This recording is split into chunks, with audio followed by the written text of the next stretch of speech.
கந்தனுக்கு அரோகரா, முருகனுக்கு அரோகரா. நேற்று ஜூன் 22 ஞாயிற்றுக்கிழமை நேற்று எங்கள் குடும்பத்தோடு நாங்கள் எல்லாமே முருக பக்த மாநாடுக்கு போயிருந்தோம்.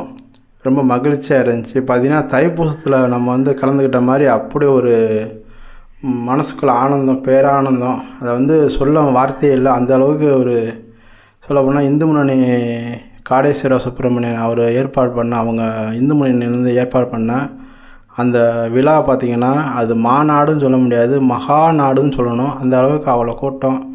5 லட்சம் பேர் வரதா எதிர்பார்த்தாங்க. ஆனால் அதுக்கு மேலே வந்திருப்பாங்க. ஆனால் 5 லட்சத்துக்கு கீழே கம்மியாக வந்திருக்க வாய்ப்பே கிடையாது. ஏன்னா அந்த இதில் உட்காந்தவங்களே 3 லட்சம் பேருக்கு மேலே உட்காந்தாங்க. ஆனால் அது இல்லாமல் சுற்றி பார்த்திங்கன்னா நிறைய பேர் இருந்தாங்க.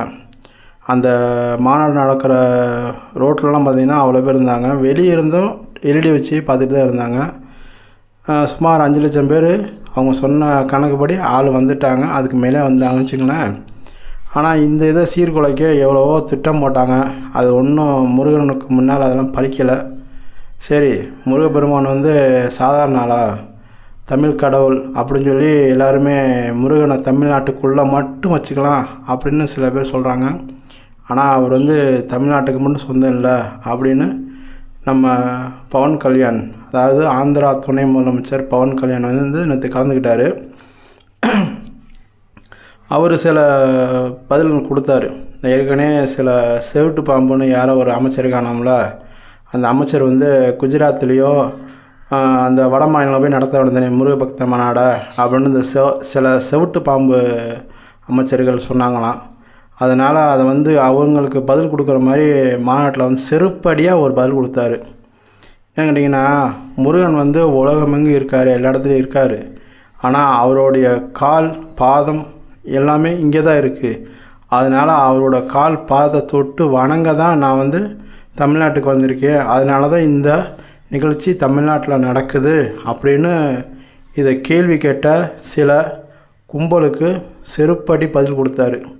சிறப்பான பதில். அதற்கு முன்னால் அண்ணாமலை பேசினார். அண்ணாமலை எப்பயும் அவர் பேச்செல்லாம் மாசாக தானே இருக்கும்.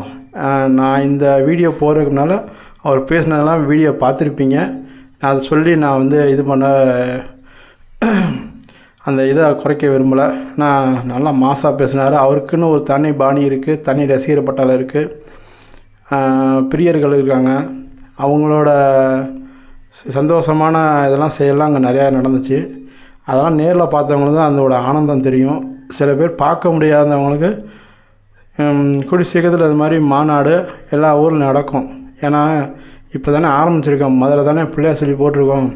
எல்லா ஊர்லையும் நடக்கும். இனிமேல் எல்லா ஊர்லேயும் நல்லா முருகபக்தில் கூப்பிடுவாங்க. அவங்களும் கலந்துக்குவாங்க. நடக்கும், நல்லதே நடக்கும். ஆனால் ஒன்று பார்த்திங்கன்னா, முருகபக்த மாநாடுக்கு சாப்பிட்டு இலையெல்லாம் அங்கேயே போட்டு போகல, தட்டெல்லாம் அங்கேயே போட்டு போகல, கிளாஸ்லாம் அங்கேயே போட்டு போகல. அதே மாதிரி சில மாநாடுகள்லாம் பார்த்திங்கன்னா அங்கே இந்த தண்ணி அடிச்சுட்டு பாட்டிலாக கிடக்கும், அங்கங்கே இது பண்ணி கிடக்கும், அசிங்கமாக கிடக்கும். ஆனால் நேற்று நான் முருக பக்த மாநாடு போயிட்டு நான் அந்த மாதிரி இருக்குமான்னு நானும் ஒரு யூடியூபர்னால என் மண்டவையும் அந்த மாதிரி குடஞ்சிச்சு. எங்கேயாச்சும் கிடக்கான்னு பாடுறா, எவனாச்சும் சிகரெட்டு குடிச்சு போட்டுருக்கான் நான் பாடுறான் அப்படின்னு பார்க்குறேன். எங்கேயுமே கிடையாது. ஆனால் கழிவறைக்கு போனோம், பாத்ரூம் கொஞ்சம் இதாக தான் இருந்துச்சு. ஏன்னா அது ரெடிமேட் பாத்ரூம், அது அப்படி தான் இருக்கும், ஒன்றும் செய்ய முடியாது. அது தண்ணி பிரச்சனை சில இருந்தனால அது இருந்துச்சு. அதை க்ளீன் பண்ணி தான் இருந்தாங்க. ஆனால் இருந்தாலும் அது பிரச்சனை இருந்துச்சு. அதை மட்டும்தான் குறை சொல்ல முடியும், மற்றபடி எதுவுமே குறை சொல்ல முடியாது. அங்கே வந்த பக்தர்கள் அனைவருமே அவங்க போட்ட குப்பையை அவங்களே அப்புறப்படுத்திட்டு போனாங்க. அவங்க உட்காந்த சேரு, மற்றவங்க உட்காந்த சேரையும் எடுத்து அடுக்கி வச்சுட்டு அங்கே வேலை செய்யறவங்களுக்கு கொஞ்சம் ஒரு உதவியாக செஞ்சுட்டு போனாங்க.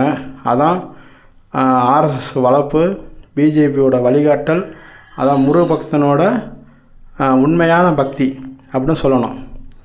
சரி, முருகபக்த அனைவருக்கும் இந்த வீடியோ நான் விடைபெறுகிறேன். அடுத்து நல்ல வீடியோவை சந்திப்போம். அனைவருக்கும் வணக்கம். Welcome to public star 2.0. அரசியல், சினிமா, நகைச்சுவை மற்றும் சமூக வலைத்தள செய்திகள் என அனைத்தும் ஒரே இடத்தில். உங்களுக்கு இந்த வீடியோ பிடித்திருந்தால் லைக் செய்யுங்கள், உங்கள் கருத்துக்களை கமெண்டில் தெரிவியுங்கள், உங்கள் நண்பர்களுடன் ஷேர் செய்யுங்கள். மேலும் இதுபோன்ற சுவாரஸ்யமான வீடியோக்களை பார்க்க பெல் பட்டனை அழுத்தி சேனலை சப்ஸ்கிரைப் செய்யுங்கள்.